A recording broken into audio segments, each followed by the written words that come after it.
What's up, everybody? Sir Spookfest here. I just wanted to give a shout out to Darren Van Dam, Flick Connections. My wife got me some shirts, so I figured I'd show off some of the shirts. Dawn of the Dude. If you haven't seen Big Lebowski, check it out. I got a few other shirts I'll show you. So, Flick Connections does recommend a whole bunch of movies, but got some awesome shirts. All out of bubblegum. Came here for two things: kick ass and chew bubblegum. And if you haven't seen They Live, check that one out. We got a couple more. My wife just gave me these because my birthday's coming up. One of my favorites, the original Bad Fellas. And then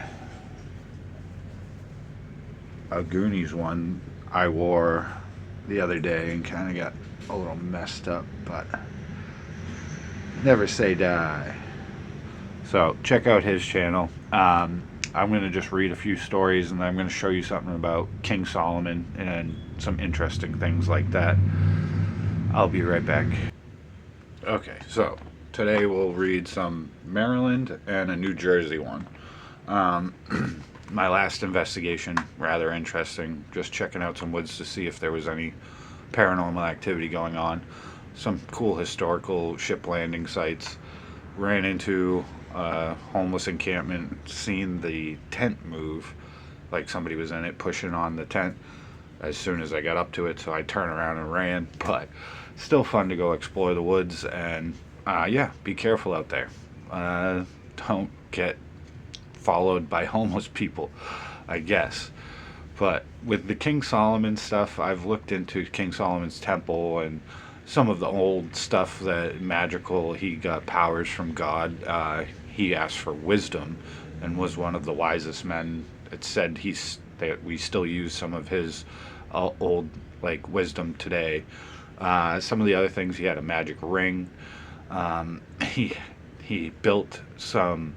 Well, how he built the temple, there was a weird worm that shot a green laser out of it. There's crazy stories about King Solomon. If you don't know about King Solomon, I definitely say check him out. We'll look at a little video I found after I read these stories. Yeah, I just love the old ancient mysteries and myths and history of these weird magical people. So I've just been looking into some of King Solomon. I was also looking into the Kensington rune stones and how those might be real. I might do a conspiracy theory live on those. But let's read.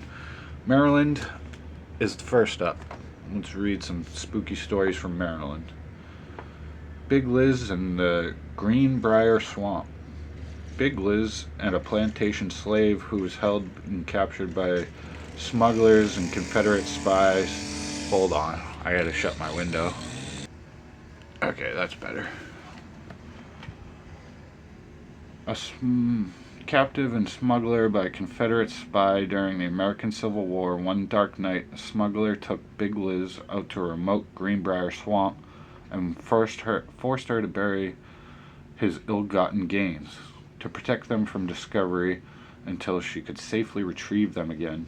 In order to be able to find the body once the Civil War was over, when Big Liz had finished her back-breaking task, the smuggler ordered her to dig up a tree and plant it on the bank of the swamps, right near the place where his cache would be concealed. As soon as she had completed this last task, the cruel smuggler decapitated Big Liz and abandoned her body in the swamp. Since that night, visitors of Greenbrier Swamp have reported strange lights dancing in the darkness, tempting them closer. Others even claim to see the ghostly hand of the murdered woman reaching out of the mire in the brickin' swamp, beckoning them to come down to their doom. According to the legend, if drivers stop on De Courcy Bridge, which spans Greenbrier Swamp, honk the horn 3 times, flash their headlights twice, and turn off their engine, their car, Big Liz will be summoned from her grave, clutching her severed head in hand, and she will raise it out of the swamp and appear on the bridge. As her eyes glow red, she will call your name and beckon you to follow her down to the swamp. Do so at your own peril. That's a cool swamp story. Now, I've seen some spook lights out in the swamp in Bridgewater Triangle up in Massachusetts. Seems like that's kind of one of those legends where if you're near a swamp, you might see spook lights or stuff like that. Or even tales of shadow figures or stuff like that. That's a cool one from Maryland. Then New Jersey, the Ghost Boy of Clinton Road. I've actually heard of Clinton Road. Location Clinton Road, West Milford. While New Jersey might be home to the infamous Jersey Devil, there are the dark legends that capture the imagination of those who visit the isolated corners. One of these can be found on a treacherous path known ominously as the Dead Man's Curve. At this spot where the lonely bridge crosses over Clinton Brook, stories are true. The travelers using the stretch of road need to watch out for more than their own fellow drivers, for a ghost child can be found lurking in the shadows. According to local legend, if you stop on the bridge and throw pennies down into the river far below, the spirit of a little boy will appear and throw them right back at you. Nobody knows who the little phantom child truly is. Some believe he is a ghost of a drowned youngster. Others say that he met his death when he was struck by a car, or even that he fell from the bridge during a game with friends. Whenever his origins, the locals claim to have encountered this little ghost on Dead Man's Curve, he had their lucky pennies returned to them. They dared summon him from his grave. That's cool. There's got to be a lot of pennies down in that old Clinton Road bridge. But that's a cool story, too. I like these. I'm just doing small stories from different states. I'll keep doing them until we run out of states. But yeah, I did want to show a video clip I found that I thought was funny. And it says it's 72 demons of the seals of demons from King Solomon. King Solomon was said to have the power to be able to communicate with angels, command demons. He could build, amazing structures on his own. So I'm going to show this clip. Let me know what you think of it. I thought it was funny. I'll be right back. Okay, so this one comes from Barry Stepp, and I just saw it, and I thought it was an interesting one. I wanted to show it because I like all old magical stories and different legends. So this one's pretty interesting. I am fully prepared to be investigated by the Middle Eastern country Oman after what I share with you about emojis and where they came from. Now, okay, I know this sounds insane. Like, what am I talking Little about getting tinfoil hat. investigated by a Middle Eastern country? Well, bear with me. Okay, first let's start here. So the 72 emojis that were released in 2015 with Unicode 8 are the main 72 emojis that were incorporated to Apple phones, Samsung phones, etc. when they came out. It's the emojis we all know, like the smiley face, this one, that one. But deep in study late one night, as I do, I found the 72 Solomonic sigils, or they call them the demotic signs, demotic sigils. There are 72 demotic sigils that I'm showing you right here, all of them. And supposedly they found this in a grimoire written by King Solomon. What's crazy is I am convinced that some of the emojis that we use are based off of these demotic signs and sigils. Out of the 72 Solomonic seals, we have ones like this right here, this emoji looks just like ball.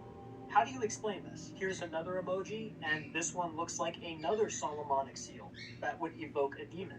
I'm just gonna go through a few real quick, okay? Here's one, here's another one, another one. The nerd face. This one's funny. Another one, another one. Okay, so I think that proves my point that this is not random.